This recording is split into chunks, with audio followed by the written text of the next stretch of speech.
if you've never bought crypto before and you're thinking, okay, but like, how do I actually do it?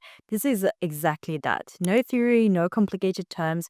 I'm going to walk you through how people actually buy their first crypto in 2026 step by step. And I will also point out where people usually mess up so that you don't do it. But quick disclaimer before we start, this is not financial advice. I'm not telling you what to buy or guaranteeing any kind of profit. Crypto is risky, prices go up and down a lot, and you can lose money. This is just a guide to help you understand the process so you can make your own decisions in general.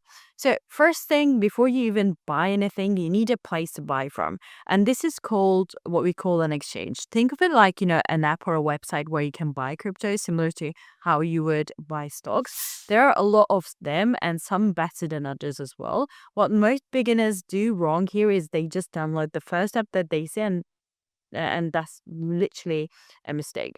You want something that is, easy to use, trusted, and works in your country. So just, take a minute, pick one properly, download it, and create your account. Now, second step is that you'll need to verify your account. Yeah, this part is a bit annoying. I know they will ask for things like your ID, maybe a selfie. It's called QIC, basically just proving that you're a real person. Usually takes a few minutes though, sometimes a bit longer, but once it's done, you're very good to go. Now, this is where that it actually starts to feel real. You need to deposit money. So you go into the app and find something like deposit, and you will see options there. There will be bank transfer, card, sometimes, other methods as well. And if you're just starting, card is definitely faster. Bank transfer is usually cheaper. So it depends if you care more about speed or fees. And either way, you put some money in. And small tip here, don't start with, a huge amount. Like, honestly, seriously, start with something you're okay learning with. That is very important. And now that you're inside the app, you have money, and this is where people get stuck, what they actually buy. So again, keep it very simple. Most beginners start with something like Bitcoin or Ethereum, not because it's exciting, but because they're, the most established ones in crypto. You don't need to go hunting for, some random coin on day one. And that's where most people go wrong. So let's say that you choose one, you click on it, and you will see, something like buy there.